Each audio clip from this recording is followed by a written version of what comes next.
ठीक है, यहाँ हमने नंबर्स लिए, जो हमारे नंबर्स कॉम्बिनेशन बनते हैं वो 0 से 9 होते हैं ना, तो 0 की 9 से लेके जो भी नंबर्स बनेंगे आपके इनकी कॉम्बिनेशन से बनते हैं। ठीक है, और ओटीपी कोड है मेरे पास, ये 0 है। यहाँ रैंडम मेथड लिया है, कैरेक्टर एरे लिया है, और मुझे कितने कैरेक्टर का कोड चाहिए, मुझे 4 चाहिए।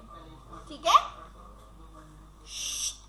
आपने 2 वेरिएबल्स लिए, एक में आपने वो नंबर्स रखे जिनकी कॉम्बिनेशन से आपका कोड बन रहा है। आपको पता है जो नॉर्मल रियल नंबर्स है वो क्या है, 0 से लेके 9 है, बाकी नंबर्स इनकी कॉम्बिनेशन से बनते हैं।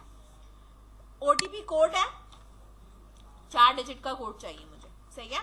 तो मैंने रैंडम मेथड लिया और एरे कैरेक्टर लिए 4 डिजिट के लिए। अगर आपको 6 चाहिए होगा तो आप इसकी लेंथ क्या कर दोगे, 6, और इसकी लेंथ भी 6 कर दोगे। ठीक है, तो मैंने फॉर का लूप लगाया। मैंने कहा कि मेरे पास हर इंडेक्स पे नंबर जा रहा है, हर इंडेक्स पे नंबर जा रहा है अलग अलग। नंबर से उठाना कहां से, इसमें से उठाना है। रैंडमली वो कोई भी नंबर पिक करेगा। ठीक है, तो मैंने कहा number dot character at random method next integer numbers dot length. इसमें मतलब ये है कि आपने नंबर्स के कैरेक्टर यानी कोई एक उठाना है। ठीक है, रैंडम मेथड को यूज करते हुए, यानी आप कहीं से भी आगे पीछे से उठा सकते हो। ठीक है, अच्छा, आगे पीछे से जब मैं उठाऊंगी तो वो नंबर मेरा कोई इंटीजर नंबर होगा। सही है, मतलब मेथड का जो इंटीजर है, नेक्स्ट इंटीजर, मतलब वो किस तरह उसको पता चलेगा कि वो जो उठा रहा है उसकी जो स्पेसिफिक लेंथ क्या है। तो मेरे पास जो नंबर की लेंथ है, लेट्स सपोज ये कितनी है, 10 है ना, तो उसने ये कहा कि रैंडमली आपको उठाना है 10 डिजिट की लेंथ के अंदर से उठाना है। ठीक है, और वो कोई सा भी कैरेक्टर उठा लेगा रैंडमली। ठीक है, जो वो उठाएगा वो इसके साथ मैंने लिख देना है। लेट्स सपोज इसने पहली दफा उठाया 4 आ गया, इसमें इंडेक्स में गया वो एक, और 4 आके ओटीपी कोड में हो गया। प्लस इक्वल्स टू का मतलब है कि कॉन्कैटिनेट करेगा। जब वो दूसरा नंबर लेट्स सपोज उठा रहा है 8, तो 8 और 4 आपस में ऐड होके 12 नहीं होने चाहिए, बल्कि कॉन्कैटिनेट होके 4 और 8 होने चाहिए। ठीक है, तो इसलिए मैंने यहाँ पे क्या लगाया है, प्लस इक्वल्स टू। ठीक है, स्ट्रिंग आपस में प्लस नहीं होते, वो कॉन्कैटिनेट होते। जब ये काम मेरा लूप करेगा, 4 दफा करेगा, 4 दफा वो कोई भी स्पेसिफिक नंबर उठाएगा, और उठाने के बाद वो एक स्ट्रिंग के अंदर कॉन्कैटिनेट हो जाएंगे। इसके बाद मैंने कहा जो मेरा पिन कोड है, बेसिकली वो मेरा क्या है, इंटीजर।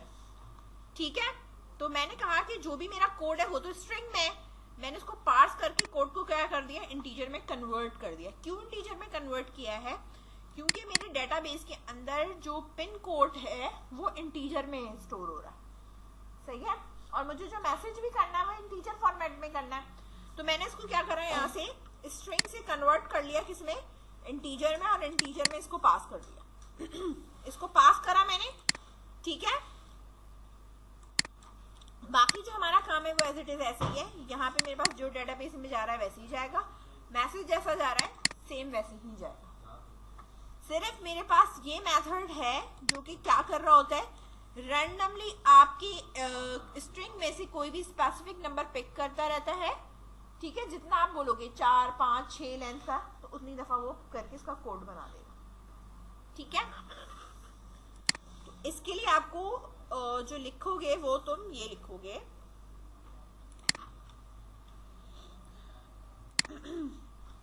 ये है तुम्हारे पास। ठीक है, मैं ये इसको ऊपर कर देती हूँ। ये नंबर्स हैं, ये 2 लाइन है, इसको 0 कर देना, 1 2 3 4 था, इसको 0 कर देना, और ये इसको फिर इस तरह से ले लिखो। ठीक है, जब आप इसको चलाओगे तो ये किसी पेज पे नहीं जाएगा, हमारे पास सिर्फ टोस्ट आएगी लॉगिन सक्सेसफुली और लॉगिन फेल का। जैसे आप लॉगिन से पहले जाओगे साइन अप पे, साइन अप पे जाने के बाद आपने सबसे पहले साइन अप करना है। साइन अप करने के बाद आपने ओटीपी एंटर करना है जो आपके पास मैसेज पे आएगा। ठीक है, इसी मोबाइल के मैसेज पे आ रहा होगा।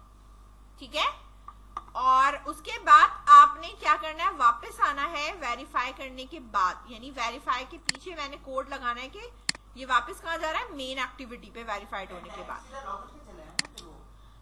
वेरीफाई होने के बाद ये डायरेक्ट यहाँ लॉगिन पे ही आएगा। आपने लॉगिन जब करोगे डिटेल्स डाल के, तो लॉगिन सक्सेसफुली आना चाहिए।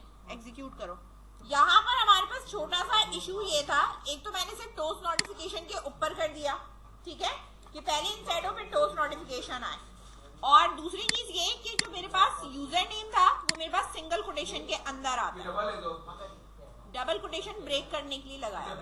ये अगर आप इसको इस तरह देखो तो ये इस तरह सिंगल कोटेशन के अंदर है, ठीक है। तो विदाउट सिंगल कोटेशन के स्ट्रिंग इंसर्ट नहीं होता या अपडेट नहीं होता, जिसकी वजह से हमारे पास लॉगिन नहीं हो रहा था, अपडेट नहीं हो रहा था, ठीक है। रिकॉर्ड एक चीज और,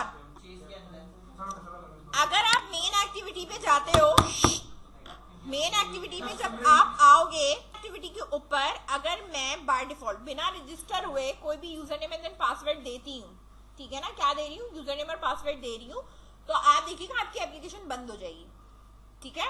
ट्राई करके देखना।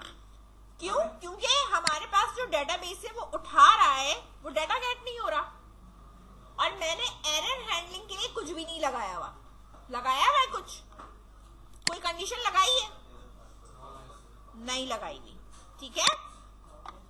मैंने यहाँ कोई कंडीशन नहीं लगाई कि अगर मेरे पास यहाँ पर ये जो भी है, ये तो ट्राई कैच ये है कि पासवर्ड गलत डाल रही हूँ, यूजर नेम सही है, सही है, तो ये लॉगिन फेल दे रहा है। लेकिन अगर यूजर नेम भी नहीं है मेरे पास, ठीक है, यूजर नेम भी मेरे पास नहीं है, यानी मेरे पास रिजल्ट एम्प्टी आ रहा है, तो मेरे पास क्या होना चाहिए, ये जितना भी मेरे पास काम है ना, ये एल्स तक का, इसको मैंने करा कट और यहां लिखा ट्राई ब्लॉक, ठीक है, और ट्राई ब्लॉक के नीचे मैंने यहां लगाया है कैच, ठीक है। इस तरह मैंने अपना जितना भी कोड कट करा था वो किसके अंदर रखा, ट्राई के अंदर रख दिया, और कैच में जाके मैंने यहाँ पे कर दिया एक्सेप्शन EX इस तरह, और टोस्ट नोटिफिकेशन लगा दी, ठीक है, इधर, और जो मेरे पास मैसेज है वो मेरे पास हो जाएगा EX डॉट गेट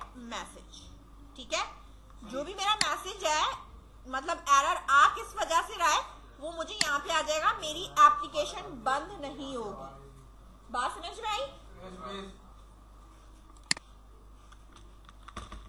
ये आपने छोटा सा काम करना है, जितना भी कोड होगा, आप जो भी आप आगे काम करोगे वो आपने ट्राई कैच ब्लॉक के अंदर रखोगे ताकि आपकी एप्लीकेशन बंद ना हो, सही है, वो एरर मैसेज आपको डिस्प्ले करा दे। बस इतना ही आज के लिए।